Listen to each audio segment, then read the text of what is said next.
This video is brought to you by AKSIAS. Good morning all of you. Welcome to AKS IAS.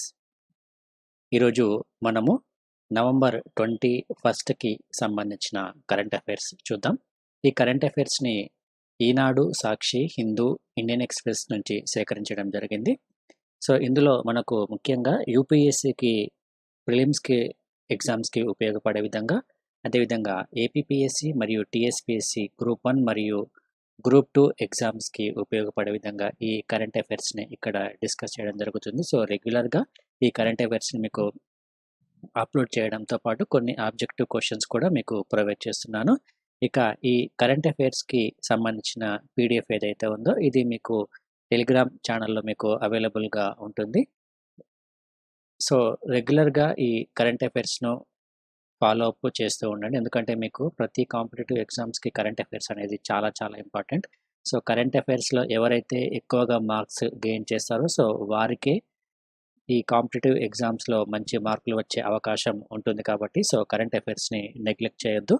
So అందుకోసమే so ప్రతి ఒక్కరికి ఉపయోగకరంగా ఉండాలని, so ప్రతి ఒక్కరికి ఈ కరెంట్ అఫైర్స్ మీద ఖచ్చితంగా మార్క్స్ సంపాదించాలి అన్న ఉద్దేశంతో AKS IAS education institute director MS Shashank గారి ఆధ్వర్యంలో సో ప్రతి గ్రామంలో ఉన్న ప్రతి ఒక్క విద్యార్థికి సో ఈ కరెంట్ అఫైర్స్ని దగ్గరకు చేర్చాలి అన్న ఉద్దేశంతో రెగ్యులర్గా ఈ వీడియోస్ను మీకు అప్లోడ్ చేయడం జరుగుతుంది. అదేవిధంగా ఈ కరెంట్ అఫైర్స్ వీడియోస్ మాత్రమే కాకుండా కాంపిటేటివ్ ఎగ్జామ్స్కి ప్రిపేర్ అయ్యే అభ్యర్థుల కోసము లైక్ యూపీఎస్సి, ఏపీపీఎస్సి మరియు టీఎస్పీఎస్సి సో ఈ కాంపిటేటివ్ ఎగ్జామ్స్ ఏవైతే ఉన్నాయో సో వీటికి ప్రిపేర్ అయ్యే అభ్యర్థుల అందరి కోసము ఏకేఎస్ ఐఏఎస్ యూట్యూబ్ ఛానల్లో రెగ్యులర్గా మీకు వీడియోస్ అప్లోడ్ చేయడం అనేది జరుగుతుంది. కాబట్టి సో వీటిని మీరు రెగ్యులర్గా ఫాలో అవ్వండి. దాంతోపాటు ఏకేఎస్ ఐఏఎస్ యూట్యూబ్ ఛానల్ ఏదైతే ఉందో ఆ యూట్యూబ్ ఛానల్ని సబ్స్క్రైబ్ చేసుకుంటే మీకు రెగ్యులర్గా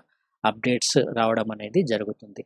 సో కేవలం విద్యార్థుల ప్రయోజనం కోసం మాత్రమే ఏకేఎస్ ఐఏఎస్ నుంచి సో ఇటువంటి ఎడ్యుకేషన్ ప్రోగ్రామ్స్ని కండక్ట్ చేయడం జరుగుతుంది. కాబట్టి సో దీనిని మీరు ప్రతి ఒక్కరూ సద్వినియోగపరచుకోండి. సో ఇక ఈరోజు కరెంట్ అఫైర్స్కి వెళ్ళే ముందు నిన్న ఇచ్చిన క్వశ్చన్స్ ఏవైతే ఉన్నాయో సో వాటికి నేను ఫస్ట్ ఆన్సర్స్ ఎక్స్ప్లెయిన్ చేస్తాను.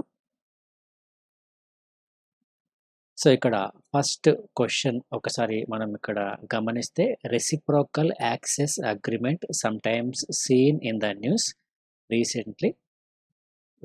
Recently signed between which of the following అని మనకి ఇక్కడ ఇవ్వడం జరిగింది. సో ఈ రెసిప్రోకల్ యాక్సెస్ అగ్రిమెంట్ అనేది మనకు రెగ్యులర్గా వార్తల్లో రావడం అనేది జరిగింది. సో దానికి సంబంధించి ఈ ఒప్పందం ఎవరెవరి మధ్య జరిగింది అనేది మనకి ఇక్కడ చాలా చాలా ఇంపార్టెంట్. సో దీనికి ఆన్సర్ వచ్చేసి జపనీస్ మరియు ఆస్ట్రేలియన్స్ మధ్య జరిగిన ఒప్పందంగా మనం దీనిని చెప్పుకోవచ్చును, reciprocal access agreement. So the pact allows Japanese and Australian troops to visit each other countries and conduct training and joint operation. So ఈ జపాన్ మరియు ఆస్ట్రేలియాకు సంబంధించిన సైన్యాలు ఏవైతే ఉంటాయో ఈ సైన్యాలు సో ఈ దేశాలలో పర్యటించడంతో పాటు సో వివిధ సైనిక విన్యాసాలను జరపడానికి ఈ రెసిప్రోకల్ యాక్సెస్ అగ్రిమెంట్ను ఇరు దేశాలు కుదుర్చుకోవడం అనేది జరిగింది. కాబట్టి ఇది మీరు ఖచ్చితంగా గుర్తుంచుకోవాలి. సో ఇక సెకండ్ క్వశ్చన్ ఒకసారి మనం గమనిస్తే, Injeti Srinivas committee recently scene in the news related to which of the following అని మనకి ఇక్కడ ఇవ్వడం జరిగింది. సో ఇందులో మనకు 4 ఆప్షన్స్ ఇవ్వడం జరిగింది. సో ఇందులో డి ఇక్కడ మనకు కరెక్ట్ సమాధానము, high level committee on corporate social responsibility. దీనినే మనము సో కార్పొరేట్ సామాజిక బాధ్యత అని తెలుగులో చదువుకోవడం అనేది జరుగుతుంది. సో దీనికి సంబంధించి ఒక హై లెవెల్ కమిటీని ఏర్పాటు చేయడం అనేది జరిగింది. సో దానికి చైర్మన్ వచ్చేసి ఇంజేటి శ్రీనివాస్. సో ఇతను మినిస్ట్రీ ఆఫ్ కార్పొరేట్ అఫైర్స్కి సెక్రటరీగా ఉన్నారు ఇంజేటి శ్రీనివాస్. సో ఇంజేటి శ్రీనివాస్ కమిటీ అనేది ఒక high level committee, corporate social రెస్పాన్సిబిలిటీకి సంబంధించిన కమిటీ. సో ప్రస్తుతం ఉన్న ఈ కార్పొరేట్ సోషల్ రెస్పాన్సిబిలిటీ ఫ్రేమ్వర్క్ ఏదైతే ఉందో ఆ ఫ్రేమ్వర్క్ని రివ్యూ చేయడానికి, అదేవిధంగా మరికొన్ని సలహాలు సూచనలు ఇవ్వడానికి ఈ కమిటీని ఇక్కడ ఏర్పాటు చేయడం అనేది జరిగింది. కాబట్టి ఇది మీరు ఖచ్చితంగా గుర్తుంచుకోండి. Injeti Srinivas committee corporate social రెస్పాన్సిబిలిటీకి సంబంధించిన కమిటీ ఇది. ఇక థర్డ్ క్వశ్చన్ ఒకసారి చూద్దాం. Which among the following is the first state to introduce the methanol as cleaner cheaper alternative to liquefied petroleum gas? So ఎల్పిజికి ఆల్టర్నేటివ్గా ఇటీవల మిథనాల్ని క్లీనర్గా తీసుకొచ్చిన మొట్టమొదటి రాష్ట్రం ఏమిటి అని ఇక్కడ మనకు ఇవ్వడం జరిగింది. దీనికి కరెక్ట్ సమాధానం వచ్చేసి అస్సాం. ఇది సి ఇక్కడ మనకు కరెక్ట్ సమాధానము. ఇక్కడ public sector Assam petrochemicals limited ఇక్కడ ఏం చేసిందంటే ఈ మిథనాల్ని ఇంట్రడ్యూస్ చేయడం అనేది జరిగింది. Methanol as a cleaner cheaper alternative to LPG. మనకు మామూలుగా వాడే ఎల్పిజి ఏదైతే ఉందో ఆ ఎల్పిజికి మరింత చౌకగా ఉండే విధంగా ఈ మిథనాల్ ఉపయోగపడుతుంది అని ఇక్కడ అస్సాం పెట్రోకెమికల్స్ లిమిటెడ్ దీన్ని ప్రయోగాత్మకంగా ప్రారంభించడం అనేది జరిగింది. కాబట్టి మనకి ఇక్కడ ఆన్సర్ వచ్చేసి అస్సాం. ఇది మనకి ఈరోజు ముఖ్యంగా ఉన్న క్వశ్చన్స్ మరియు ఆన్సర్స్. ఈ క్వశ్చన్స్ మీకు ప్రతి కాంపిటేటివ్ ఎగ్జామ్స్లో అడిగే అవకాశం ఉంటుంది కాబట్టి ఖచ్చితంగా ఈ క్వశ్చన్స్ని మీరు నోట్ డౌన్ చేసుకోండి. ఇక ఈరోజు ఉన్న ముఖ్యమైన కరెంట్ అఫైర్స్ ఒకసారి చూద్దాం. మనకు ఇక్కడ ఫస్ట్ కరెంట్ అఫైర్స్ కనుక చూసుకుంటే project Kirana launched by the Mastercard and USAID. ఇక్కడ ప్రాజెక్ట్ కిరణ అనేది మనం గుర్తుంచుకోవాలి. ఇది ఇంపార్టెంట్ కీవర్డ్ ఇక్కడ. దీనిని ఎవరు లాంచ్ చేశారంటే master card and United state agency for International development. దీన్నే మనము షార్ట్కట్లో యుఎస్ఏఐడి అని పిలవడం జరుగుతుంది. యుఎస్ఏఐడి ఫుల్ ఫామ్ ఇక్కడ మీకు క్లియర్గా ఇవ్వడం జరిగింది. United States Agency for International Development and Mastercard launched the project Kirana. ఈ ప్రాజెక్ట్ కిరణాన్ని ఇక్కడ మీరు అండర్లైన్ చేసుకోండి. The program will enable women entrepreneurs to grow, launch and thrive. ఇది ముఖ్యంగా మహిళా పారిశ్రామికవేత్తలను ప్రోత్సహించడానికి ఈ ప్రాజెక్ట్ కిరణ అనే ప్రోగ్రామ్ని ఇక్కడ లాంచ్ చేయడం అనేది జరిగింది. ఇది ఒక 2 year ప్రోగ్రామ్ ఇది ఈ ప్రాజెక్ట్ కిరణ అనేది. ఈ ప్రోగ్రాంలో ఉత్తరప్రదేశ్లో ఉన్న 3 సిటీస్ని ఎంచుకోవడం అనేది జరిగింది. కాన్పూర్, లక్నో అండ్ వారణాసి ఏవైతే ఉన్నాయో వీటిని ఎంచుకున్న తర్వాత ఈ ప్రాజెక్ట్లో ఏం చేస్తారంటే వీరు ఇక్కడ ఉన్న రెవెన్యూకి సంబంధించి వృద్ధి చేయడంలోను, అదేవిధంగా డిజిటల్ పేమెంట్స్ మరియు ఫైనాన్షియల్ ఇంక్లూజన్ ఆర్థిక సమ్మిళితం ఏదైతే ఉందో దీనిని అభివృద్ధి చేయడానికి ఈ ప్రాజెక్ట్ యొక్క ప్రధానమైన ఉద్దేశంగా మనం చెప్పుకోవచ్చును. The project will work. ఇది అండర్లైన్ చేసుకోండి మీరు ఇక్కడ నేను చెప్తున్నాను. The project will work to increase revenue, digital payments and expand financial inclusion. ఏ ప్రాజెక్ట్ కిరణ ఇక్కడ. ఏ సిటీస్ని ఎంచుకోవడం జరిగింది? కాన్పూర్, లక్నో అండ్ వారణాసి సిటీస్ని ఎంచుకోవడం అనేది జరిగింది. ఇది ఒక 2 year ప్రోగ్రామ్ ఇది. ఇక్కడ ఈ సిటీస్ని ఎంచుకోవడానికి ప్రధానమైన కారణం వచ్చేసి ఇక్కడ ఉత్తరప్రదేశ్ అనేది చాలా ఎక్కువ జనాభా ఉన్న రాష్ట్రంగా మనం చెప్పుకోవచ్చును. ఇందులో ఎంఎస్ఎంఈ సెక్టార్ వచ్చేసి చాలా ఎక్కువగా ఉంటుంది. అందులో ఇన్ఫార్మల్ సెక్టార్లో పనిచేసే వారి సంఖ్య అనేది చాలా ఎక్కువగా ఉంది.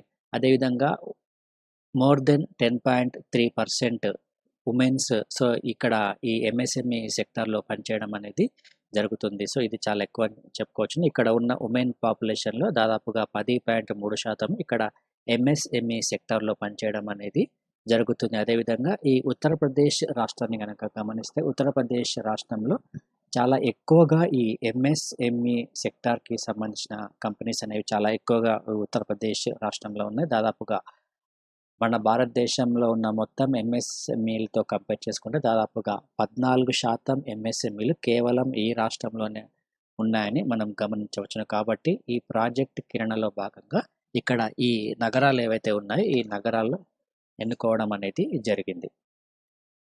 అదేవిధంగా ఇక్కడ ఒక జీడిపికి సంబంధించి ఒక ఎస్టిమేషన్ కూడా ఒక అంచనాను కూడా వేయడం అనేది జరిగింది. నెక్స్ట్ 5 yearsలో 12% నుంచి 25% వరకు గ్రోత్ అనేది ఉండే అవకాశం అనేది ఉంటుంది జీడిపిలో. ఈ జీడిపి అభివృద్ధిలో భాగంగా ఇక్కడ ఈ ఉమెన్స్ ఎంటర్ప్రినర్స్ ఏవైతే ఉన్నారో ఈ ఉమెన్ ఎంటర్ప్రినర్స్ని మరింతగా ప్రోత్సహించాల్సిన అవసరం అనేది ఉంది. సో ఆల్రెడీ మన భారతదేశంలో ఈ మహిళా పారిశ్రామికవేత్తల సంఖ్య అనేది క్రమక్రమంగా పెరుగుతుంది. దాంతోపాటు పారిశ్రామిక అభివృద్ధి పెరగడంతో పాటు సో ఆ అభివృద్ధి అనేది జీడిపిని పెంచడానికి కూడా మరింతగా తోడ్పడుతుంది కాబట్టి సో ఈ ప్రాజెక్ట్ కిరణాన్ని సో కేవలం ఈ మహిళా పారిశ్రామికవేత్తలను ప్రోత్సహించడానికి ఇక్కడ లాంచ్ చేయడం అనేది జరిగింది. అదేవిధంగా మన భారతదేశంలో కనుక చూసుకుంటే ఈ జెండర్ గ్యాప్ అంటే ఈ లింగ అసమానత అనేది మన భారతదేశంలో కొంత ఎక్కువగా ఉందని మనం చెప్పుకోవచ్చును. సో ఇటువంటి ప్రాజెక్ట్స్ని ఇక్కడ లాంచ్ చేయడం వలన సో మహిళలు కూడా అన్ని రంగాలలో మరింత పురోగమించే అవకాశం ఉంటుంది కాబట్టి సో వారికి కూడా ఒక ఫైనాన్షియల్ యాక్సెస్ కూడా ఉంటుంది. అదేవిధంగా వారికి ఆర్థికంగా సహకారం అందించినట్లు అవుతుంది అనే ఉద్దేశంతో సో తద్వారా ఒకసారి ఆర్థిక అభివృద్ధి సాధించిన తర్వాత ఈ జెండర్ గ్యాప్ ఏదైతే ఉందో ఈ జెండర్ గ్యాప్ క్రమక్రమంగా తగ్గే అవకాశం ఉంటుంది. సో కాబట్టి ఇటువంటి ప్రాజెక్ట్స్ని మరింతగా ప్రోత్సహించాల్సిన అవసరం అనేది ఉంది. ఇంకా నెక్స్ట్ టాపిక్ ఒకసారి చూసుకుందాం. RuPay card phase 2 jointly launched by the India and Bhutan. So ప్రధానమంత్రి నరేంద్ర మోడీ మరియు భూటాన్ ప్రధానమంత్రి సో లోటే సెరింగ్, ఈ పేరు గుర్తుంచుకోండి. సో భారత ప్రధానమంత్రి మరియు భూటాన్ ప్రధానమంత్రి సో సంయుక్తంగా ఇక్కడ రూపే కార్డ్ ఫేజ్ 2ని లాంచ్ చేయడం అనేది జరిగింది. సో ఇది ముఖ్యంగా భూటాన్ సిటిజన్స్ కోసము ఈ రూపే కార్డ్ యాక్సెస్ నెట్వర్క్ అనేది ఉంటుంది వీరికి. సో ఇది RuPay card phase 2. So phase 1ని గతంలోనే ఆగస్టు 2019లో లాంచ్ చేయడం అనేది జరిగింది. So the implementation of the phase 1 of the RuPay cards enabled visitors from India to access point of sale terminals and ATM terminals across the Bhutan. So ఈ రూపే కార్డ్స్ను ఇక్కడ launch చేయడానికి గల ప్రధానమైన ఉద్దేశం ఏమిటంటే ఈ విజిటర్స్ ఎవరైతే ఉంటారో ఈ విజిటర్స్కి మరింత సులువుగా ఈ పాయింట్ ఆఫ్ యాక్సెస్ మరియు డిజిటల్ పేమెంట్స్కి సంబంధించి ఈజీగా యాక్సెస్ చేసుకోవడానికి ఈ రూపే కార్డ్ని భూటాన్లో లాంచ్ చేయడం అనేది మనం ఇక్కడ గమనించాల్సిన అంశం. సో మనకు రూపే కార్డ్ అంటే ఆల్రెడీ తెలుసు, ఇది ఒక credit card debit and credit payment నెట్వర్క్గా మనం చెప్పుకోవచ్చును. సో ఈ రూపేని సో సాధారణంగా మనం ఆన్లైన్ షాపింగ్ చేసినప్పుడు సో లేకపోతే ఈ షాపింగ్ మాల్స్లో ఏదైనా పర్చేస్ చేసినప్పుడు ఈ రూపే కార్డ్ ద్వారా ట్రాన్సాక్షన్స్ అనేవి చేసుకోవడం జరుగుతుంది. కాబట్టి సో ప్రస్తుతం దీనిని ఈ భూటాన్లో ఫేజ్ 2ని లాంచ్ చేయడం అనేది మనం ఇక్కడ గమనించాల్సిన అంశం ఇది. సో అదేవిధంగా ఈ రూపే కార్డుకి సంబంధించి సో మరికొన్ని అంశాలు కూడా మనం తెలుసుకోవాలి. సో రూపాయి పేమెంట్స్ జరుపుతాయి కాబట్టి సో దీనికి రూపే కార్డ్ అని నామకరణం చేయడం జరిగింది.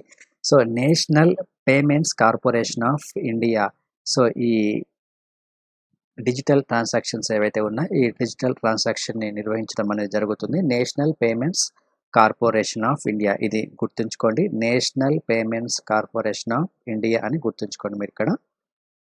సో ఈ రూపే కార్డ్ లాంచింగ్కి సంబంధించి సో భారత్ మరియు ఈ భూటాన్ మధ్య వివిధ అంశాలపై కూడా చర్చ జరిగిందని మనం గమనించవచ్చును. ఇక్కడ ముఖ్యంగా భూటాన్ ఉపగ్రహం ఏదైతే ఉందో భూటాన్ ఉపగ్రహాన్ని ఇస్రో సహాయంతో నింగిలోకి పంపించేందుకు సో బిఎస్ఎన్ఎల్ ఒక ఒప్పందాన్ని కుదుర్చుకోవడం ఇక్కడ సో దీనిని ఇస్రో సహాయంతో ఈ భూటాన్ యొక్క ఉపగ్రహాన్ని సో పంపించేందుకు ఒక భారత్ మరియు భూటాన్ల మధ్య ఒక ఒప్పందం అనేది గతంలో జరిగిందని మనం గుర్తుంచుకోవాలి ఇక్కడ. సో ఇక నెక్స్ట్ టాపిక్ తీసుకుంటే remains of Kakatiya has founded at Mamunur అనే ఒక ప్రధానమైన అంశం మనకి ఇక్కడ గమనించవచ్చును. So the structural remains of the uncompleted grand stain of Kakatiyas have been found at Mamunuru in Warangal urban district. So Warangal జిల్లాలో ఉన్న ఈ మామునూరు అనే ప్రాంతంలో సో కాకతీయుల కాలం నాటికి సంబంధించి సో కొన్ని శకలాలు ఇక్కడ లభించడం అనేది జరిగింది. సో ఇది అసంపూర్తిగా కట్టిన ఒక టెంపుల్గా దీన్ని గుర్తించడం అనేది జరిగింది. సో ఈ టెంపుల్ ఏ విధంగా ఉంటుందంటే సేమ్ మనకు ఈ 1000 పిల్లర్ టెంపుల్ ఏదైతే ఉందో ఈ 1000 పిల్లర్ టెంపుల్ లాగానే సో ఇక్కడ ఈ టెంపుల్ని కూడా కట్టాలని అనుకున్నారు. సో ఇది ఒక అన్కంప్లీటెడ్ టెంపుల్గా సో ప్రస్తుతం దీని యొక్క శకలాలు అనేవి గుర్తించడం జరిగింది. సో ఇక్కడ ఈ 1000 పిల్లర్ టెంపుల్ ఏవైతే ఉందో సో దీన్ని రుద్రదేవ మహారాజా నిర్మించడం అనేది జరిగింది. సో దీనికి సంబంధించి మరికొంత సమాచారం ఇక్కడ గణపతి దేవ ఎవరైతే ఉన్నారో సో ఇతను 1190 నుంచి 1262 మధ్య సో ఈ పరిపాలన కాలంలో ఇక్కడ ఈ కన్స్ట్రక్షన్ని స్థాపించి ఉండవచ్చు అని సో ఇక్కడ ఒక అంచనా వేయడం జరిగింది. సో ఇతని తర్వాత వచ్చిన రుద్రమదేవ మరియు ప్రతాప రుద్రదేవ ఎవరైతే ఉన్నారో సో ఈ పరిపాలకులు సో ఈ గణపతి దేవ స్థాపించిన ఈ నిర్మించతలపించిన ఈ టెంపుల్ ఏదైతే ఉందో సో ఈ టెంపుల్ని కంటిన్యూ చేయలేకపోయారు. ఎందుకంటే సో ఆ తర్వాత శత్రువుల నుంచి ఎక్కువగా దాడులు జరగడం వలన సో వీరు ఎక్కువగా యుద్ధాలకే పరిమితమైన నేపథ్యంలో ఈ టెంపుల్ యొక్క కన్స్ట్రక్షన్ ఏదైతే ఉందో అది అర్ధాంతరంగా ఆగిపోవడం అనేది జరిగింది. సో ఇప్పుడు దానికి సంబంధించిన శకలాలని ప్రస్తుతం కనుగొనడం అనేది జరిగింది. సో ఇక నెక్స్ట్ టాపిక్ గనక ఒకసారి మనం ఇక్కడ గమనిస్తే కేంద్ర మంత్రి రమేష్ పోఖ్రియాల్కు నేడు జీవితకాల సాఫల్య పురస్కారం అని ఇక్కడ మనకు ఇవ్వడం జరిగింది. ఇది మనకు ప్రిలిమ్స్లో అడిగే అవకాశం అనేది ఉంటుంది. సో కేంద్ర విద్యాశాఖ మంత్రి ఇతను రమేష్ పోఖ్రియాల్ నిశాంక్. సో ఇతని యొక్క పూర్తి పేరు. సో ఇతనికి సంబంధించి సో వాతాయన్ జీవితకాల సాఫల్య పురస్కారాన్ని ఇతనికి అందించనున్నారు. సో ఇతను గంగా నది మరియు హిమాలయాలకు సంబంధించి మరియు పర్యావరణంపై ఆయన కొన్ని రచనలు చేయడం అనేది జరిగింది. సో ఆ రచనలకు సంబంధించి ప్రస్తుతం ఇతనికి ఈ జీవితకాల సాఫల్య పురస్కారాన్ని అందించనున్నారు. సో ఇతను ఒక ప్రముఖ రచయితగా మనం చెప్పుకోవచ్చును. సో ఈ పేరు ఖచ్చితంగా గుర్తుంచుకోండి, రమేష్ పోఖ్రియాల్. సో ఇతను దేనికి మంత్రిగా ఉన్నాడంటే కేంద్ర విద్యాశాఖ మంత్రిగా ఉన్నాడు. సో ఇతనికి గతంలో కూడా చాలా అవార్డ్స్ రావడం జరిగింది ఇతని యొక్క రచనలకు గాను. సో వాజ్పేయి ప్రధానమంత్రిగా ఉన్న కాలంలో ఇతనికి సాహిత్య భారతి అవార్డు రావడం జరిగింది. అదేవిధంగా మాజీ రాష్ట్రపతి అబ్దుల్ కలాం చేతుల మీదుగా భారత్ గౌరవ్ సమ్మాన్ కూడా ఇతను అందుకోవడం జరిగింది. So Mauritius, Uganda, Nepal, Thailand, Bhutan so ఈ దేశాల యొక్క ప్రభుత్వ అధినేతల నుంచి అనేక రకమైన సాహిత్య పురస్కారాలు కూడా ఇతను అందుకోవడం జరిగింది. సో ఇతను రచించిన జస్ట్ ఏ డిజైర్ అనేది సో జస్ట్ ఏ డిజైర్ పేరిట సో ఇతను వెలువరించిన సో ఒక కథల సంపుటి అనేది జర్మన్ భాషలో ప్రచురితమైంది. ఈ పేరు మీకు చాలా చాలా ఇంపార్టెంట్, గుర్తుంచుకోండి. Just a Dzire. సో దీన్ని రచించింది ఎవరంటే రమేష్ పోఖ్రియాల్. ఇది ఒక కథల సంపుటి. సో దీనిని జర్మన్ భాషలో కూడా ట్రాన్స్లేట్ చేయడం అనేది జరిగింది.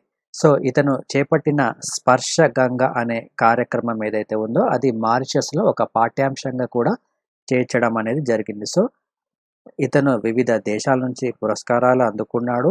దాంతోపాటు మన దేశం నుంచి అనేక అవార్డులను కూడా తీసుకున్నాడు. ప్రస్తుతం వాతాయన్ జీవితకాల సాఫల్య పురస్కారాన్ని కూడా తీసుకుంటున్నాడు, కేవలం ఇతని రచనలకు మాత్రమే.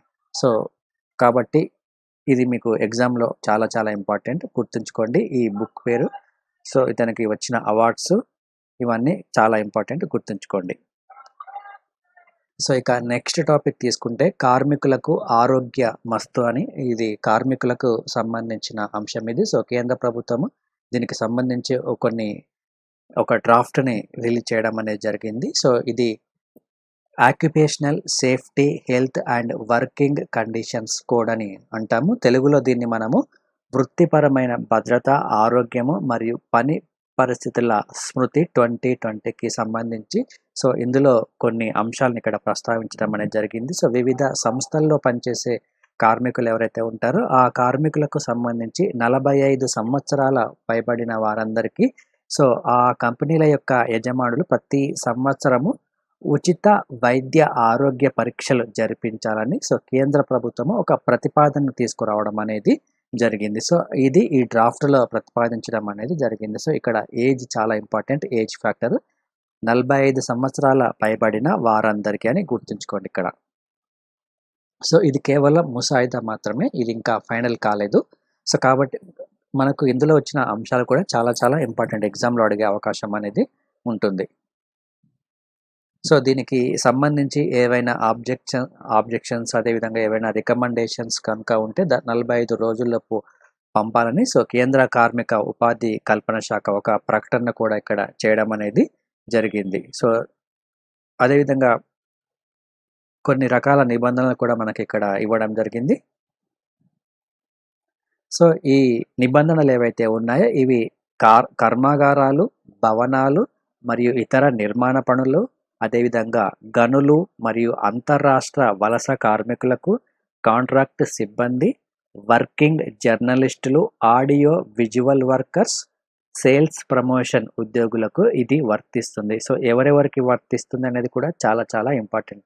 మనకు ఎగ్జామ్లో ఇది ఎవరెవరికి వర్తించదు అనే కోణంలో అడిగే అవకాశం ఉంటుంది కాబట్టి సో ఎవరెవరికి వర్తిస్తుంది అనేది మనం ఖచ్చితంగా గుర్తుంచుకోవాలి. సో కార్మికులందరికీ ఇక్కడ అపాయింట్మెంట్ ఇచ్చేటప్పుడు సో దానికి ఒక నిర్దిష్టమైన నమూనా అనేది ఉండాలని కూడా ఇక్కడ స్పష్టం చేయడం అనేది జరిగింది. సో ఆ నమూనా పత్రంలో సో వాళ్ళ యొక్క నైపుణ్యం ఏదైతే ఉందో సో వారు దేనిలో పనిచేసే కెపాసిటీ ఉందో సో దానికి సంబంధించిన కేటగిరీ మరియు వారికి సంబంధించిన శాలరీతో పాటు ఉన్నత వేతనము మరియు ప్రమోషన్స్ పొందడానికి ఉన్న మార్గాలను కూడా సో ఆ నమూనాలో ఖచ్చితంగా పొందుపరచాల్సిన అవసరం అనేది ఉంది. సో ఈ నిబంధనలు ఒకసారి అమల్లోకి వస్తే 3 నెలల్లోపు ప్రతి ఉద్యోగికి ఇది జారీ చేయాలి. సో అదేవిధంగా అపాయింట్మెంట్ లెటర్ ఇవ్వకుండా ఏ సంస్థలోనూ ఉద్యోగిని చేర్చుకోవడానికి వీలు లేదు అని ఇక్కడ ఈ డ్రాఫ్ట్లో చెప్పడం జరిగింది. సో అపాయింట్మెంట్ లెటర్ ఇవ్వకుండా ఏ సంస్థలోనూ ఉద్యోగిని చేర్చుకునే అవకాశం అనేది లేదు. ఒకసారి కనుక ఈ డ్రాఫ్ట్ ఫైనల్గా వచ్చిన తర్వాత సో ఈ కండిషన్స్ ఏవైతే ఉన్నాయో ఈ కండిషన్స్ని ప్రతి ఒక్క కంపెనీ ఖచ్చితంగా పాటించాలి.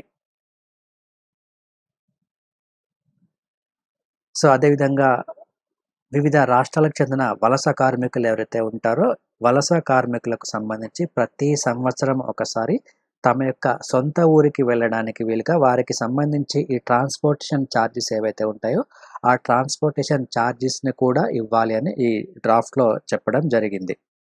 అదేవిధంగా వారి సమస్యలు ఏవైతే ఉంటాయో వారి సమస్యలను పరిష్కరించడానికి ఒక టోల్ ఫ్రీ నెంబర్ని కూడా ఏర్పాటు చేయాలని ఈ డ్రాఫ్ట్లో ప్రతిపాదించడం అనేది జరిగింది. మరియు దేశవ్యాప్తంగా ఒకటికి మించిన రాష్ట్రాలకు ఈ కాంట్రాక్ట్ లేబర్ను సరఫరా చేయడానికి వారితో పనిచేయించుకోవడానికి ఈ కాంట్రాక్టర్ ఎవరైతే ఉన్నారో ఈ కాంట్రాక్టర్కు 5 సంవత్సరాల కాలానికి గాను ఒకే లైసెన్స్ను మంజూరు చేస్తారు. ఇక్కడ టర్మ్ గుర్తుంచుకోండి, 5 సంవత్సరాల కాలానికి గాను ఒకటే లైసెన్స్ను ఈ కాంట్రాక్టర్కు మంజూరు చేయడం అనేది జరుగుతుంది. అదేవిధంగా పనులకు సంబంధించి కోర్, నాన్ కోర్గా విభజించాలని కూడా చెప్పడం జరిగింది. ఈ కాంట్రాక్ట్ లేబర్ను ప్రధాన కార్యకలాపాల్లో నియమించకూడదు అనే నిబంధనలు కూడా ఇక్కడ చెప్పడం జరిగింది. కోర్ సెక్టార్ ఏదైతే ఉందో ఈ కోర్ సెక్టార్లో ఈ కాంట్రాక్ట్ లేబర్ను నియమించకూడదు. సో ఇక వేతనానికి సంబంధించి సో ఈ కాంట్రాక్టర్ ఎవరైతే ఉన్నారో ఈ కాంట్రాక్టరు వేతన సమయాన్ని ఖచ్చితంగా ఖరారు చేయాలి. అదేవిధంగా ఈ వేతనాలు చెల్లించే సమయం ఏదైతే ఉందో ఇది 1 నెలకు మించి కూడా లేట్ అవ్వడానికి అవకాశం అనేది ఉండదు. కాంట్రాక్ట్ లేబర్ సో వేతనాలను వేజ్ పీరియడ్ ముగిసిన 7 రోజుల్లోపు చెల్లించాలి. ఈ వేతనాలను బ్యాంకు ద్వారా కానీ లేకపోతే ఎలక్ట్రానిక్ రూపంలో కానీ చెల్లించాలి. అదేవిధంగా ఉద్యోగుల సెక్యూరిటీకి సంబంధించి మరియు వారి యొక్క హెల్త్కి సంబంధించిన విషయాలను కనుక పరిశీలించడానికి 500 లేదా అంతకు మించి ఉన్న ఉద్యోగులు ఎవరైతే ఉన్నారో అటువంటి సంస్థల్లో తప్పనిసరిగా ఒక సేఫ్టీ కమిటీని ఏర్పాటు చేయాలి. ఇది కూడా గుర్తుంచుకోండి, చాలా చాలా ఇంపార్టెంట్. ఎంతకు మించి అంటే 500 లేదా అంతకు మించి ఉద్యోగులు ఉన్న సంస్థల్లో ఈ సేఫ్టీ కమిటీని ఏర్పాటు చేయాలి. ఇక ఓవర్ టైం ఉంటుంది. సో ఈ ఓవర్ టైంను లెక్కించడానికి 15-30 నిమిషాల మధ్య సమయాన్ని 30 నిమిషాల కింద పరిగణించాలి. సో ప్రస్తుతం 30 నిమిషాల లోపు ఉన్న సమయం ఏదైతే ఉందో దాన్ని ఓవర్ టైం కింద పరిగణించడం లేదు. సో ఇక మీదట ఈ నిబంధన కూడా వచ్చే అవకాశం అనేది ఉంటుంది. సో ఇవన్నీ మనకు ఎగ్జామ్లో అడిగే అవకాశం ఉంటుంది కాబట్టి సో ఖచ్చితంగా ఇందులో ఉన్న ప్రతి ఒక్క అంశం ఖచ్చితంగా నోట్ డౌన్ చేసుకొని పెట్టుకోవాలి, ఎందుకంటే చాలా చాలా ఇంపార్టెంట్ ఇది. సో ఈ రెమిడెసివిర్ ఔషధం ఏదైతే ఉందో సో దీనికి సంబంధించి ఈ ఔషధంతో రోగులు త్వరగా కోలుకుంటున్నట్లు గాని, అదేవిధంగా మరణాల రేటు తగ్గుతున్నట్లు గాని ఎటువంటి ఆధారాలు లేవని డబ్ల్యూహెచ్ఓ నియమించిన ఒక కమిటీ చెప్పడం జరిగింది. సో, ఆ కమిటీ చెప్పిన తర్వాత ప్రస్తుతం ఇటువంటి ప్రకటన అనేది డబ్ల్యూహెచ్ఓ చేయడం అనేది జరిగింది. సో, అయితే మన భారతదేశానికి సంబంధించి ఇక్కడ ఈ రెమిడెసివిర్ మరియు ఫావిపిరవిర్ అనే ఔషధాలు ఏవైతే ఉన్నాయో, సో ఇటువంటి ఔషధాలను ఈ కరోనా వైరస్ చికిత్సకు సంబంధించి వాటిని ఎటువంటి మందులుగా పేర్కొనలేదని గతంలో కేంద్ర ప్రభుత్వం కూడా స్పష్టం చేయడం అనేది మనం గమనించాలి. సో, ఇక నెక్స్ట్ టాపిక్ గనక చూసుకుంటే ఇది పర్యావరణానికి సంబంధించి. సో, ఇక్కడ కొన్ని అంశాలు ఇక్కడ వెల్లడించడం జరిగింది. సో, ఇక్కడ council for scientific and industrial research CSIR అంటాం దీన్ని. సో, దీనికి సంబంధించి అనుబంధ సంస్థ జాతీయ భూభౌతిక పరిశోధన సంస్థ NGRI 60వ వార్షికోత్సవం సందర్భంగా ఒక ఆన్లైన్ వర్చువల్ మీటింగ్ని ఏర్పాటు చేయడం అనేది జరిగింది. సో, ఈ ఆన్లైన్ వర్చువల్ మీటింగ్లో కొన్ని విషయాలు ఇక్కడ ప్రస్తావించడం అనేది జరిగింది. సో, ప్రస్తుతం ఇందులో ముఖ్యంగా ఈ సముద్ర మట్టాలకు సంబంధించి, అదేవిధంగా భూతాపం ఏ విధంగా పెరుగుతుంది అనే అంశాలపై ఒక చర్చ అనేది ఈ వర్చువల్ మీటింగ్లో కొనసాగడం జరిగింది. అందులో భాగంగానే కొన్ని విషయాలు మనకి ఇక్కడ ప్రస్తావించడం జరిగింది. అందులో ముఖ్యంగా ఈ కార్బన్ డైఆక్సైడ్ ఏదైతే ఉందో, వాతావరణంలో ఉన్న ఈ కార్బన్ డైఆక్సైడ్ అనేది క్రమక్రమంగా పెరిగిపోతున్న నేపథ్యంలో, సో గత దశాబ్ద కాలంలో ఈ సముద్ర మట్టాలు ఏవైతే ఉన్నాయో, ఈ సముద్ర మట్టాలు సంవత్సరానికి సగటున 4.8 మిల్లీమీటర్ల చొప్పున పెరిగాయని ఇక్కడ అంతర్జాతీయ శాస్త్రవేత్త డాక్టర్ అని కాజ్నేవ్ తెలపడం అనేది జరిగింది. సో, ఇక్కడ ఇది గుర్తుంచుకోండి. ఈ సముద్ర మట్టాలు ప్రతి సంవత్సరానికి సగటున 4.8 మిల్లీమీటర్ల చొప్పున పెరుగుతున్నాయి. సో, దీనికి గల ప్రధానమైన కారణం వచ్చేసి వాతావరణంలో కార్బన్ డైఆక్సైడ్ ఏదైతే ఉందో, ఈ కార్బన్ డైఆక్సైడ్ చాలా ఎక్కువగా పెరుగుతున్న నేపథ్యంలో ఇటువంటి పరిస్థితి అనేది వచ్చింది. అదేవిధంగా భూతాపం కూడా చాలా ఎక్కువగా పెరగడం అనేది జరిగింది. 2010 నుంచి 2020 ఈ మధ్య కాలంలో గనక మనం కంపారిజన్ చేసుకుంటే, సో వాతావరణంలో ఉన్న ఈ కార్బన్ డైఆక్సైడ్ అనేది రికార్డు స్థాయికి చేరిందని ఇక్కడ ప్రస్తావించడం జరిగింది. అదేవిధంగా మనకు ఈ కరోనా సమయంలో లాక్డౌన్ వచ్చిన నేపథ్యంలో దాదాపుగా ఈ కార్బన్ డైఆక్సైడ్ మోతాదు ఏదైతే ఉందో ఇది చాలా వరకు తగ్గిపోయింది. ఎందుకంటే విమాన సర్వీసులు మరియు సో కంప్లీట్ ఈ వెహికల్స్ ఏవైతే ఉన్నాయో, వెహికల్స్ పూర్తిగా నిలిచిపోయిన నేపథ్యంలో ఇక్కడ వాతావరణంలో ఈ కార్బన్ డైఆక్సైడ్ మోతాదు ఏదైతే ఉందో ఇది ఆ పరిమిత కాలం వరకే తగ్గినప్పటికీ, ఆ తర్వాత ఈ లాక్డౌన్ తీసేసిన తర్వాత మళ్ళీ యథావిధిగా ఈ రవాణా అనేది పెరిగిపోతున్న నేపథ్యంలో మళ్ళీ కార్బన్ డైఆక్సైడ్ అనేది అదే స్థాయికి రావడం అనేది జరిగింది. సో, దీనివల్ల భూమి యొక్క ఉష్ణోగ్రత కూడా పెరిగే అవకాశం అనేది చాలా ఎక్కువగా ఉందని ఇక్కడ ప్రస్తావించడం జరిగింది.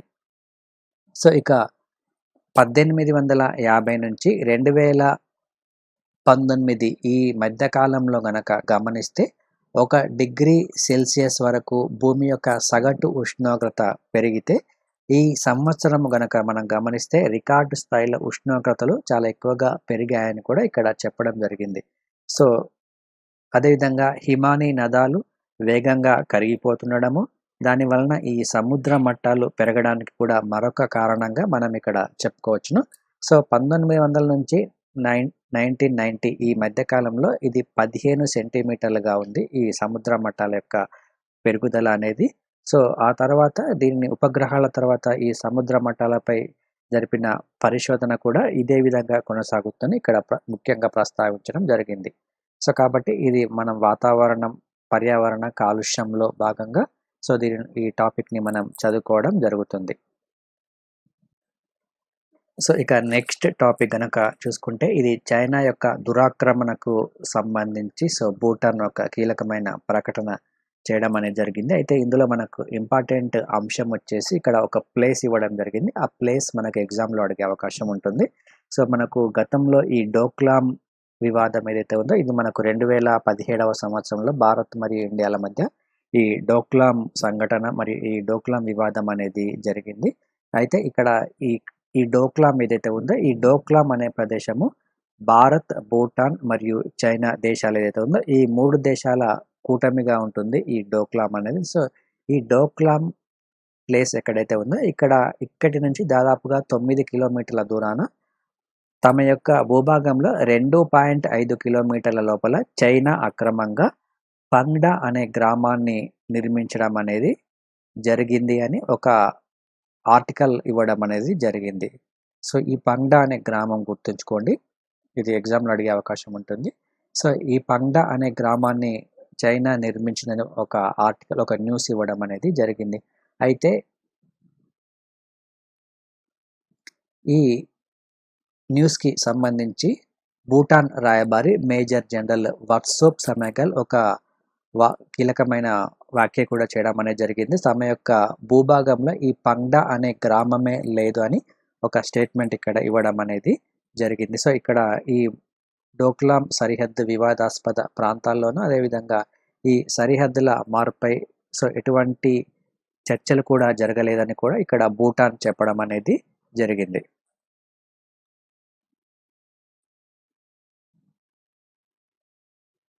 సో ఇక నెక్స్ట్ టాపిక్ కనుక చూసుకుంటే ఇది రహదారుల నాణ్యతకు సంబంధించి మౌలిక వసతుల్లో భాగంగా మనం చదువుకుంటాము. సో ప్రపంచ స్థాయి ప్రమాణాలకు అనుగుణంగా మన దేశంలో ఉన్న జాతీయ రహదారులను తీర్చిదిద్దేందుకు సో ఐఐటీలు సహా ప్రముఖ విద్యా సంస్థల సేవలను వినియోగించుకోవాలని ఇక్కడ భారత జాతీయ రహదారుల ప్రాధికారిక సంస్థ నిర్ణయించడం అనేది జరిగింది. ఇక్కడ ఐఐటీస్ చాలా చాలా ఇంపార్టెంట్. సో ఈ ఐఐటీల సహాయం తీసుకొని సో ప్రపంచ స్థాయి ప్రమాణాలకు అనుగుణంగా మన యొక్క రహదారులను నిర్మించనున్నారు.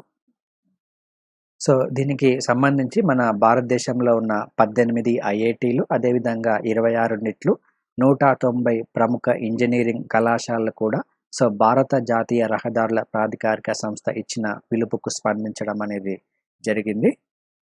సో దీనికి సంబంధించి ఇప్పటికే దాదాపుగా 200 విద్యా సంస్థలతో అవగాహన ఒప్పందాలు కూడా కుదుర్చుకోవడం జరిగింది.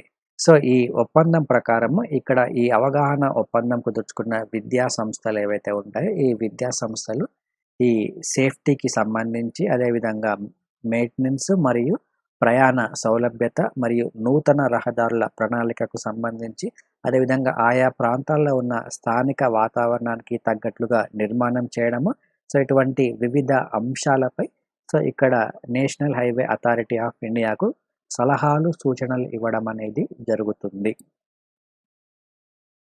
కాబట్టి ఇది చాలా చాలా ఇంపార్టెంట్, ప్రిలిమ్స్లో అడిగే అవకాశం ఉంటుంది.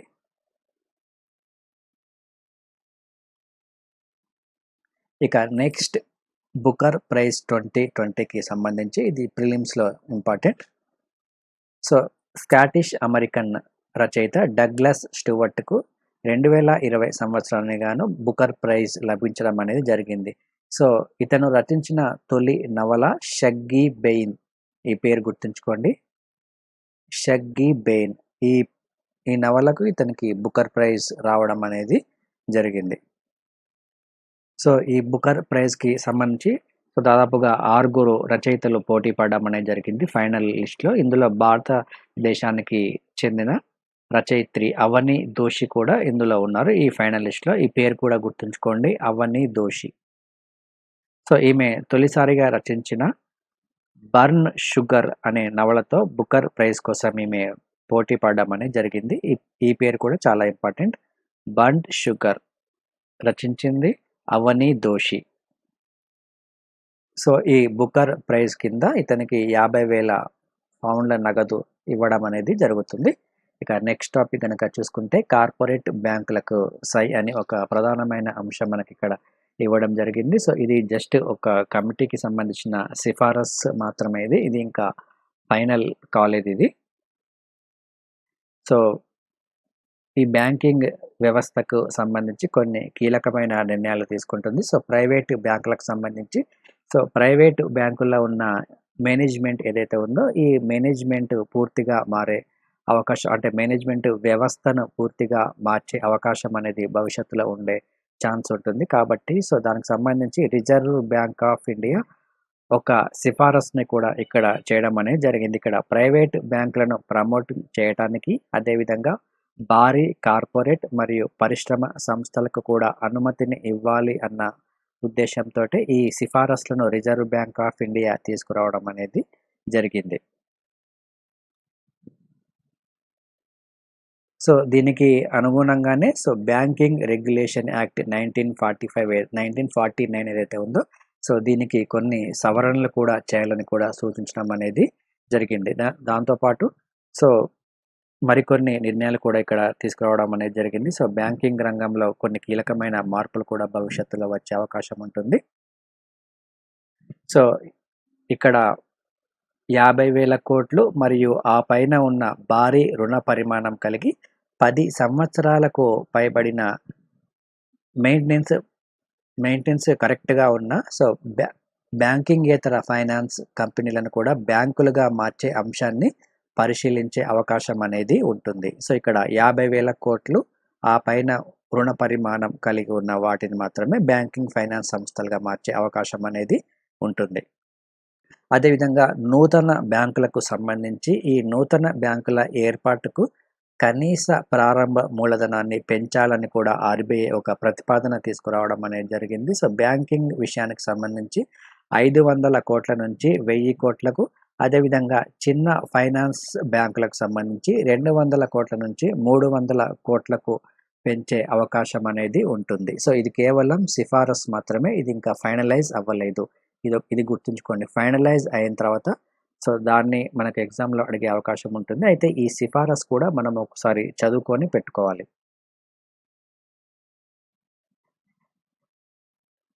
అదేవిధంగా ఈ ప్రైవేట్ బ్యాంకులకు సంబంధించి ఈ ప్రమోటర్స్ ఎవరైతే ఉంటారో ఈ ప్రమోటర్స్ వాటా 15% నుంచి 26% పెంచాలని కూడా సూచించడం జరిగింది. సో మొత్తం ఈ సిఫారసులు ఏవైతే ఉన్నాయో ఈ సిఫారసులపై 2021 జనవరి 15వ తేదీలోగా సలహాలు, సూచనలు, అభిప్రాయాలు పంపించవచ్చని ఆర్బీఐ ఇక్కడ స్పష్టం చేయడం అనేది జరిగింది. సో ఇక్కడ ఈ సలహాలు వచ్చిన తర్వాత సో వీటన్నిటిని పరిశీలించి ఫైనల్గా ఒక డెసిషన్ తీసుకునే అవకాశం అనేది ఉంటుంది.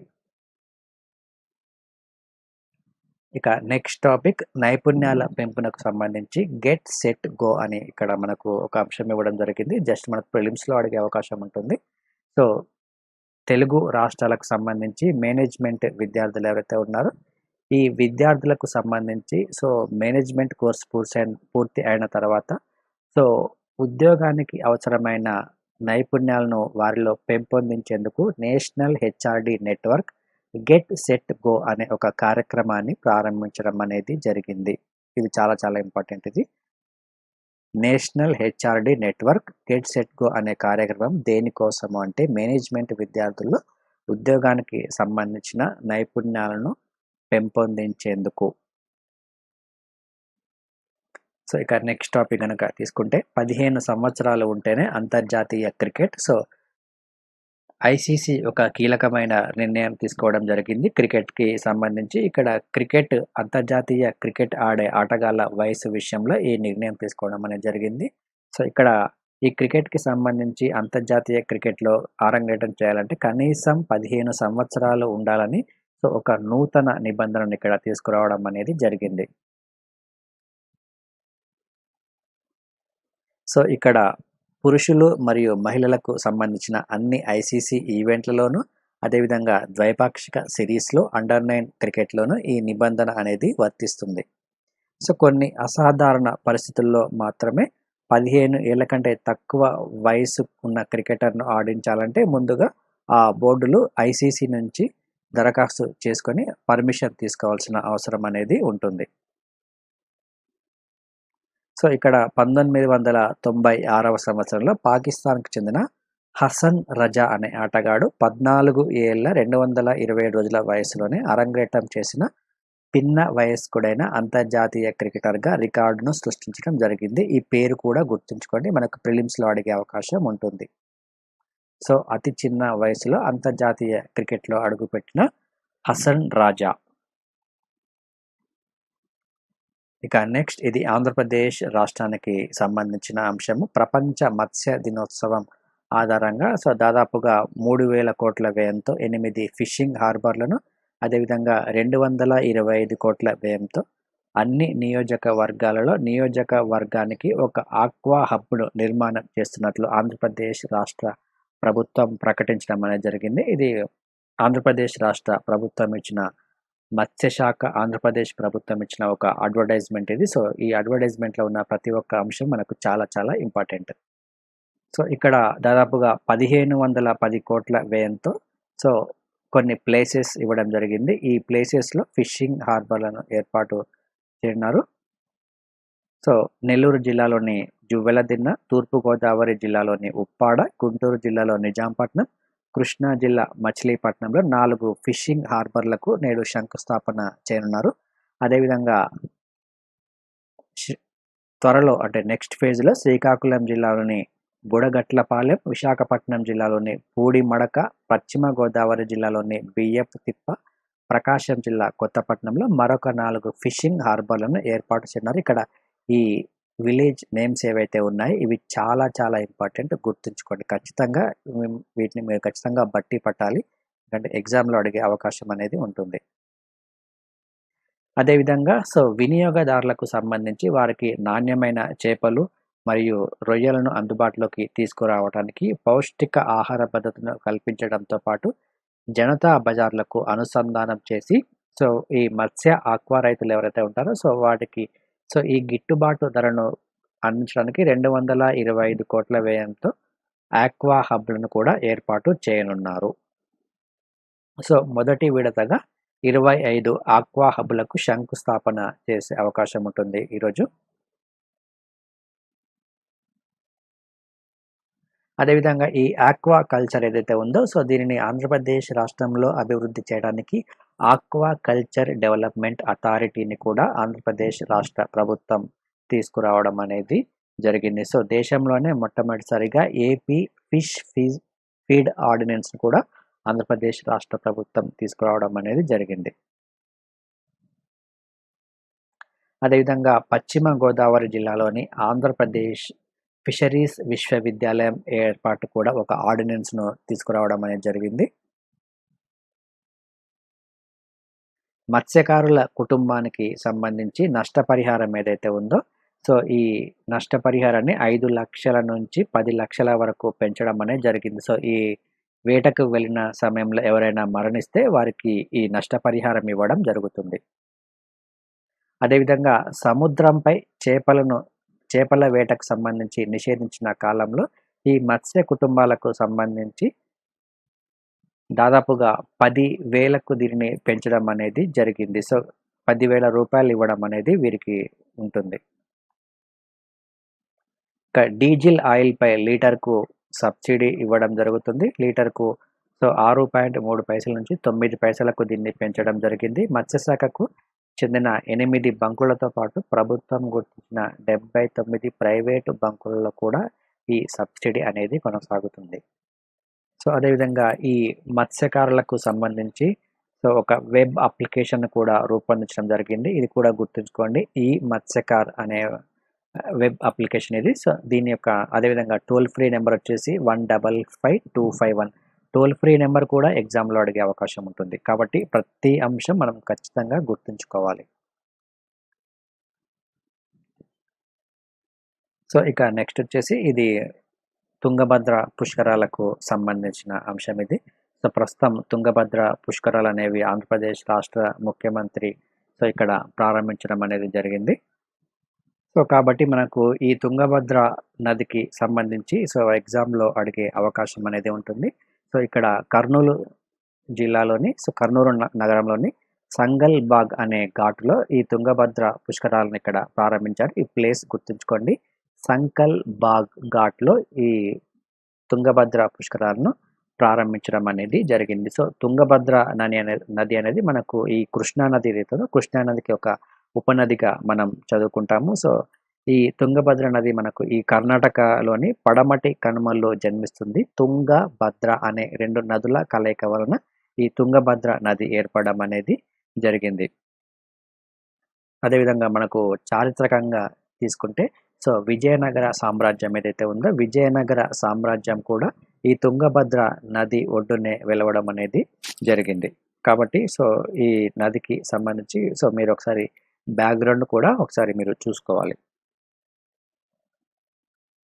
సో, ఈ తుంగభద్ర పుష్కరాలు ఏవైతే ఉంటాయో సో దీనిని 12 సంవత్సరాలకి ఒకసారి జరుపుకోవడం అనేది జరుగుతుంది. సో గతంలో 2008వ సంవత్సరంలో తుంగభద్ర పుష్కరాలను జరుపుకున్నారు. సో ప్రస్తుతం 2020 సంవత్సరంలో ఈ తుంగభద్ర పుష్కరాలను ప్రస్తుతం ప్రారంభించడం అనేది జరిగింది. సో ఇక్కడ ఆంధ్రప్రదేశ్‌లోని కర్నూలు జిల్లాలో, తెలంగాణలోని మహబూబ్‌నగర్ జిల్లాలో ఈ తుంగభద్ర నది ప్రవహిస్తుంది. ఇది గుర్తుంచుకోండి మీరు.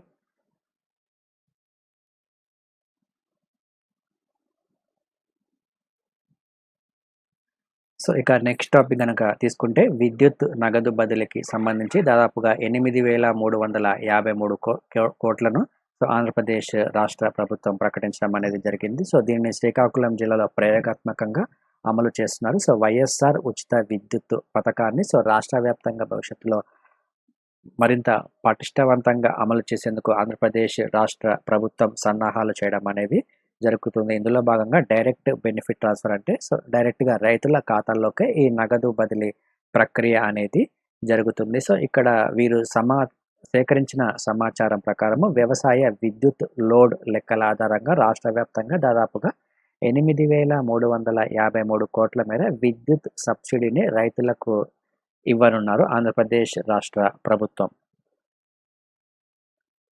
సో ఇక్కడ ఈ రైతుల వారీగా సో ఈ విద్యుత్ లోడ్ ఏదైతే ఉందో సో దీనిని లెక్కించడానికి జిల్లాలు మరియు రైతుల వారీగా పొలంలో ఉన్న ఈ పంప్ సెట్ యొక్క సామర్థ్యము మరియు విద్యుత్ వినియోగము అదేవిధంగా ఇవ్వాల్సిన సబ్సిడీ వివరాలతో సో ఒక నివేదికను ఇంధన శాఖ అధికారులు రూపొందించడం అనేది జరిగింది. ఇందులో మనకు ఎగ్జామ్‌లో చిత్తూరు జిల్లాకు సంబంధించి ఇక్కడ అడిగే అవకాశం ఉంటుంది. ఇక్కడ చాలా ఎక్కువగా వ్యవసాయ పంప్ సెట్స్ అనేవి ఉన్నాయి. సో రాష్ట్ర వ్యాప్తంగా దాదాపుగా 17 లక్షల వ్యవసాయ పంప్ సెట్లు ఉన్నాయి. సో ఇందులో చిత్తూరు జిల్లాలో అత్యధికంగా ఈ విద్యుత్ లోడ్ అనేది చాలా ఎక్కువగా ఉంది. సో దాదాపుగా 18 లక్షల హెచ్‌పి విద్యుత్ లోడ్ అనేది చిత్తూరు జిల్లాలో చాలా ఎక్కువగా ఉంది. కాబట్టి సో ఈ జిల్లాల్లోనే దాదాపుగా 2 లక్షల పైన అంటే దాదాపుగా 3 లక్షల వరకు పంప్ సెట్లు అనేవి చిత్తూరు జిల్లాలో చాలా ఎక్కువగా ఉన్నాయి.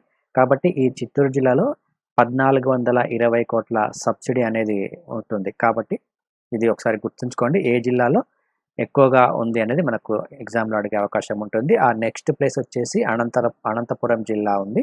సో ఇక్కడ దాదాపుగా 2,72,000 పంప్ సెట్లు ఉన్నాయి. సో ఇక్కడ సబ్సిడీ వచ్చేసి 1,396 కోట్ల సబ్సిడీని ప్రభుత్వం ఇవ్వనుంది. సో ఈ వ్యవసాయ విద్యుత్ సబ్సిడీ యొక్క ప్రత్యక్ష నగదు బదిలీ విధానం అనేది గత ఏప్రిల్ నుంచి రాష్ట్ర వ్యాప్తంగా అమల్లోకి వచ్చే అవకాశం ఉంటుంది. సో ఇందుకోసము వ్యవసాయ పంప్ సెట్లకు కూడా మీటర్లను బిగిస్తున్నారు. సో దీనిని ఆల్రెడీ శ్రీకాకుళం జిల్లాలో ప్రయోగాత్మకంగా అమలు చేయడం అనేది జరిగింది. కాబట్టి ఇది మీకు చాలా ఇంపార్టెంట్ ఇది ఎగ్జామ్‌లో. ఇక నెక్స్ట్ టాపిక్ వచ్చేసి రాష్ట్రంలో 3 భారీ ఔషధ నిల్వల కేంద్రాలు విశాఖపట్నం, విజయవాడ, తిరుపతి. సో ఈ 3 ప్రాంతాలలో ప్రాంతీయ ఔషధ నిల్వ కేంద్రాలను కూడా ఏర్పాటు చేసే అవకాశం అనేది ఉంటుంది. సో దీనికి సంబంధించి వీటి నిర్మాణానికి జాతీయ ఆరోగ్య మిషన్ దాదాపుగా 10 కోట్ల వంతున నిధులను ఇవ్వడం జరుగుతుంది. ఇది గుర్తుంచుకోండి, జాతీయ ఆరోగ్య మిషన్.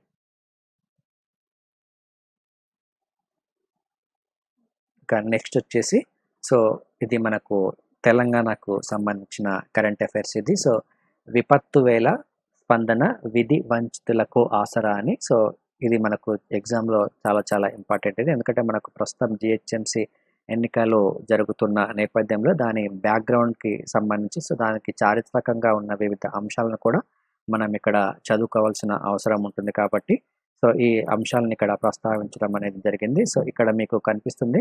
సో తొలి మహిళా మేయర్ ఈమె పేరు వచ్చేసి రాణి కుముదిని దేవి.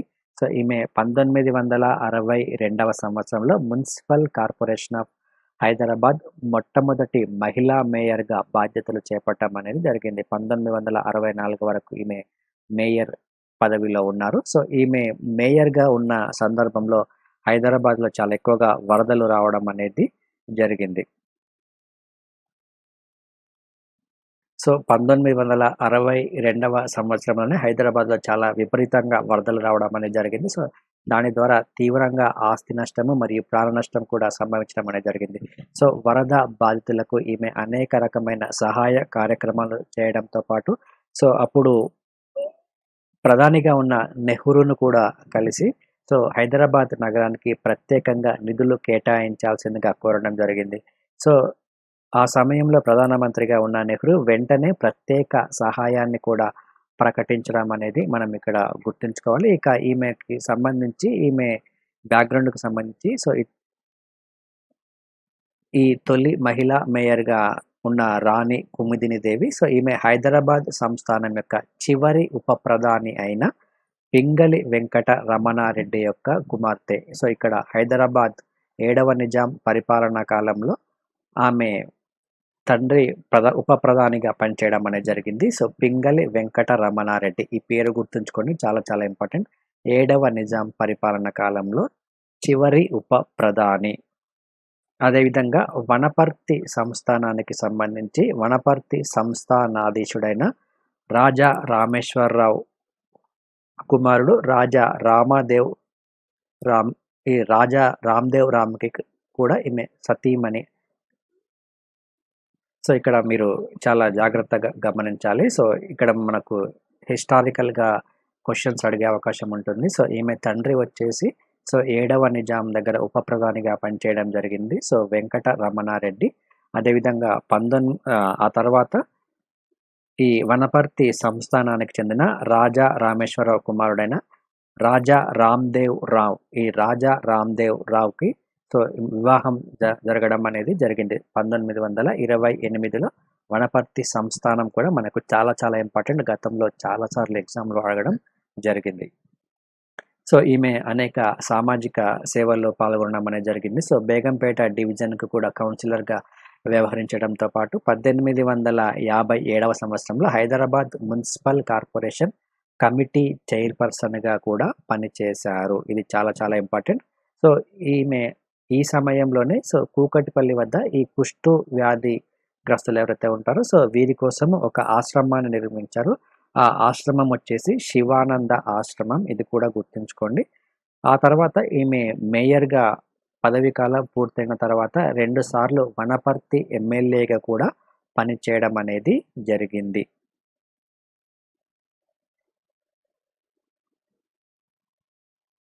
అదేవిధంగా Nizam's women's educational trust vice చైర్మన్‌గాను పలు విద్యా సంస్థలు నెలకొల్పడంలోనూ కుముదిని దేవి కీలకమైన పాత్రను పోషించడం జరిగింది. అనాథ బాలికల కోసము విజయనగర్ కాలనీలోని సేవా సమాజ వసతి గృహాన్ని కూడా స్థాపించడం జరిగింది. ఇది కూడా గుర్తుంచుకోవాలి. విజయనగర్ కాలనీలో సేవా సమాజ వసతి గృహాన్ని ఈమె స్థాపించడం జరిగింది. అదేవిధంగా తన భర్త అయిన రాజా రామ్దేవ్ రావు పేరుతో కూకట్పల్లిలో ఒక ఆసుపత్రిని కూడా నెలకొల్పడం జరిగింది. సో ఇవి ప్రస్తుతం నేటికి కూడా కొనసాగుతున్నాయి. ఈ తన భర్త పేరు మీద ఉన్న ఆసుపత్రితో పాటు ఇక్కడ ఈ శివానంద ఆశ్రమం ఏదైతే ఉందో ఈ శివానంద ఆశ్రమం కూడా నేటికి తన యొక్క సేవలను కొనసాగిస్తుంది.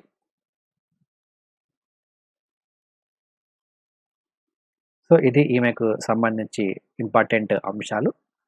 అదేవిధంగా సో మహిళా మేయర్‌కి సంబంధించి సో ఇప్పటి వరకు ఉన్న మహిళా మేయర్‌ల నేమ్స్ కూడా మనకు ఎగ్జామ్‌లో అడిగే అవకాశం ఉంటుంది. ఎందుకంటే మనకు ఇప్పుడు 2020లో జరిగే ఈ జీహెచ్ఎంసీ ఎలక్షన్స్‌లో కూడా సో మహిళకే మేయర్ సీటును కేటాయించడం జరిగింది కాబట్టి సో మహిళా మేయర్స్ ఎవరెవరు ఉన్నారనే అంశం కూడా మనకు ఎగ్జామ్‌లో అడిగే అవకాశం ఉంటుంది కాబట్టి ఆ అంశాన్ని కూడా ఒకసారి మీకు ఇక్కడ లిస్ట్ ఇవ్వడం జరిగింది. సో ఇక్కడ ఈ లిస్ట్ ప్రకారము 1962 నుంచి 64 ఇక్కడ 63 అని ఇవ్వడం జరిగింది. సో రాణి కుముదిని దేవి, ఆ తర్వాత 1965లో సరోజిని పుల్లారెడ్డి, రీసెంట్‌గా 2009-11 మధ్య బండ కార్తికరెడ్డి. సో వీరు ఇప్పటి వరకు ఉన్న మహిళా మేయర్స్ అని గుర్తుంచుకోవాలి. అదేవిధంగా మొట్టమొదటిసారిగా 1950-54లో మాడపాటి హనుమంతరావు మేయర్‌గా ఉండడం జరిగింది. సో ఇది కూడా మనకు చాలా చాలా ఇంపార్టెంట్.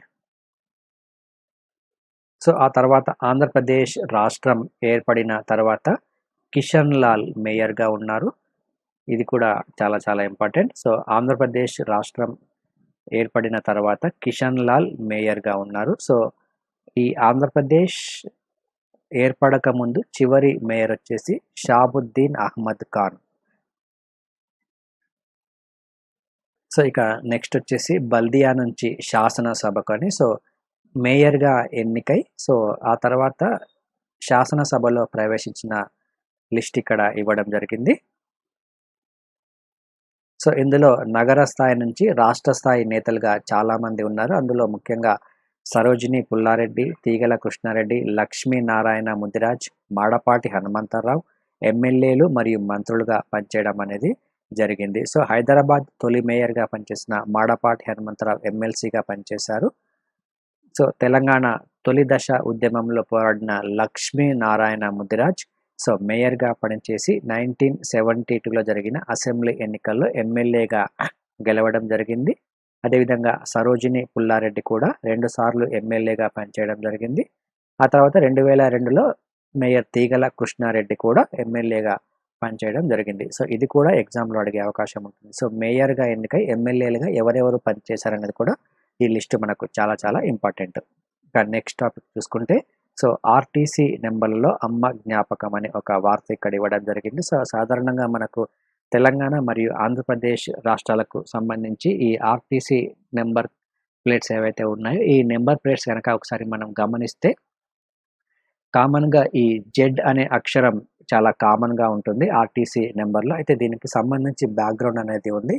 సో ఈ హైదరాబాద్ స్టేట్ అనేది మనకు ఇండియన్ యూనియన్లో కలవకముందు 1879వ సంవత్సరంలో ది నిజామ్స్ స్టేట్ రైల్వేని ప్రారంభించడం అనేది జరిగింది. సో దీనికి అనుగుణంగానే 7వ నిజాం పరిపాలన కాలంలో 1932వ సంవత్సరంలో నిజామ్స్ రోడ్ ట్రాన్స్పోర్ట్ విభాగం అనేది ఏర్పాటు చేయడం అనేది జరిగింది. సో అప్పుడు ఉన్న చివరి నిజాం మీర్ ఉస్మాన్ అలీ ఖాన్ పరిపాలన అనేది ఉంది 1932వ సంవత్సరంలో. సో ఆమె యొక్క తల్లి వచ్చేసి Zaheera Begum.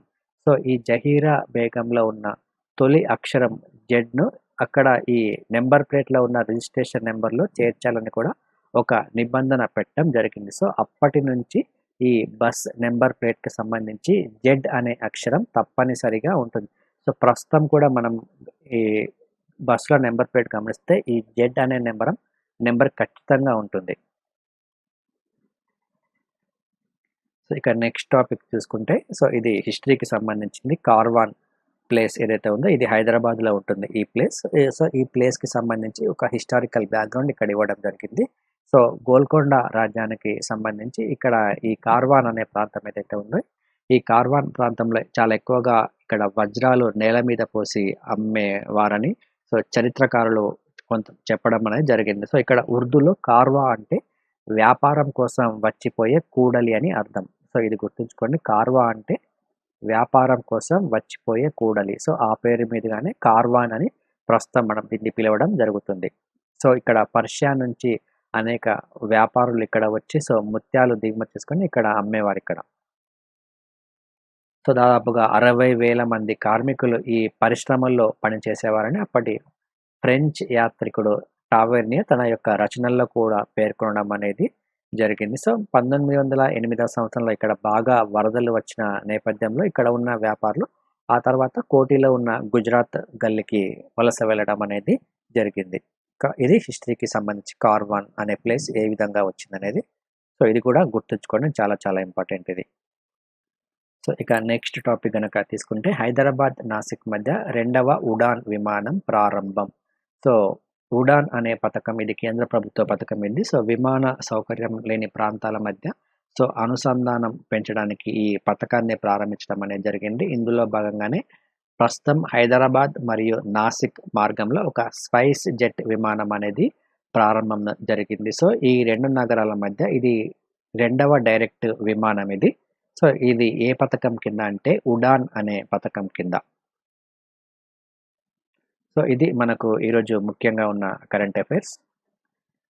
So AKS, IAS, UPSC civil service ఎగ్జామినేషన్స్కి జనరల్ స్టడీస్, ప్రిలిమ్స్ మరియు మెయిన్స్ కోచింగ్ని ప్రొవైడ్ చేస్తుంది. దాంతోపాటు సివిల్ సర్వీస్ యాప్టిట్యూడ్ టెస్ట్ కూడా ప్రత్యేకంగా కోచింగ్ను ప్రొవైడ్ చేస్తున్నాము. ఇక ఆప్షనల్ సబ్జెక్ట్స్లో sociology, anthropology, political science, public administration, geography, Telugu literature subjects ఏవైతే ఉంటాయో సో వీటికి కూడా కోచింగ్ ప్రొవైడ్ చేస్తున్నాం. ఇక ప్రిలిమ్స్ మరియు మెయిన్స్కి కూడా టెస్ట్ సిరీస్ కొనసాగుతుంది. ఇక ఏపీఎస్సి మరియు టీఎస్పీఎస్సికి సంబంధించి గ్రూప్ 1 మరియు గ్రూప్ 2 కోచింగ్ ఇది మనకు తెలుగు మరియు ఇంగ్లీష్ మీడియంలో అవైలబుల్గా ఉంటుంది. దీంతోపాటు మనకు టెస్ట్ సిరీస్ మరియు మెటీరియల్ కూడా ప్రొవైడ్ చేస్తున్నాము. ఇక ఏపీఎస్సి గ్రూప్ 1కి సంబంధించి 25 టెస్టులతో ఒక టెస్ట్ సిరీస్ని కండక్ట్ చేయడం జరుగుతుంది. ఈ టెస్ట్ సిరీస్తో పాటు మీకు డిస్కషన్ వీడియోస్ కూడా ప్రొవైడ్ చేస్తున్నాము. సో ఈ కోర్సెస్కి సంబంధించి మీరు ఏకేఎస్ ఐఏఎస్ నుంచి గూగుల్ ప్లే స్టోర్ నుంచి ఏకేఎస్ ఐఏఎస్ ఎడ్యునేషన్ అనే యాప్ను డౌన్లోడ్ చేసుకోండి. అదేవిధంగా రెగ్యులర్గా మీకు ఈ కరెంట్ అఫైర్స్ నోటిఫికేషన్స్ రావడానికి ఏకేఎస్ ఐఏఎస్ యూట్యూబ్ ఛానల్ని సబ్స్క్రైబ్ చేసుకోండి. Thank you friends, thank you. This video is brought to you by AKS IAS. This video is brought to you by AKS IAS.